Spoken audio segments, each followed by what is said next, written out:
ঘূর্ণিঝড় রেমালের তাণ্ডব গোটা রাজ্য জুড়ে, উত্তর জেলায়ও পড়েছে এর প্রভাব।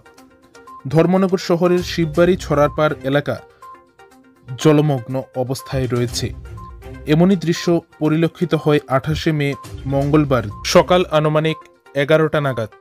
এই রেমাল ঘূর্ণিঝড়ের প্রভাবে 28শে মে মঙ্গলবার উত্তর ত্রিপুরা জেলার জেলা সদর ধর্মনগর শহরে ধর্মনগরের শিববাড়ি ছড়ারপাড় এলাকায় জলে ডুবে জলমগ্ন। ঘর থেকে মানুষজন বেরোতে পারছে না। তাছাড়া অধিকাংশ জনগণের বাড়িতে জল ঢুকে গেছে। ঘটনাস্থল খতিয়ে দেখতে এলাকা পরিদর্শন করছে জনপ্রতিনিধিরা।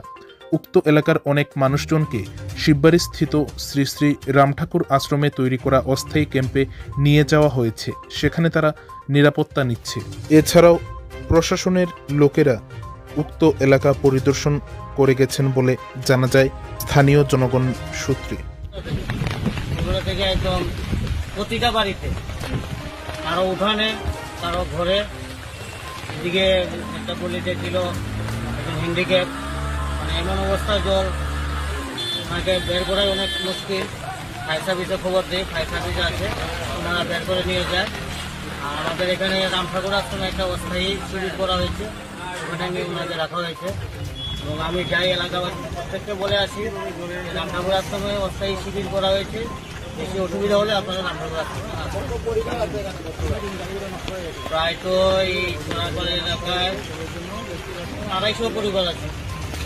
প্রত্যেকের বাড়ি থেকে প্রত্যেকের বাড়িতে প্রশাসন থেকে লোক এসেছিল, মহকুমা শাসক আমার সঙ্গে দেখা হয়নি। আমার বাড়িতেও জল ঘরে উঠে গেছে, জিনিসপত্র সব গুছিয়ে আমি বেরোলাম। ওই প্রত্যেকের সঙ্গে যোগাযোগ করলাম। আমার নাম কিশোর রঞ্জন দে, ওয়ার্ড কাউন্সিলর, ডিএমসি 7 নম্বর।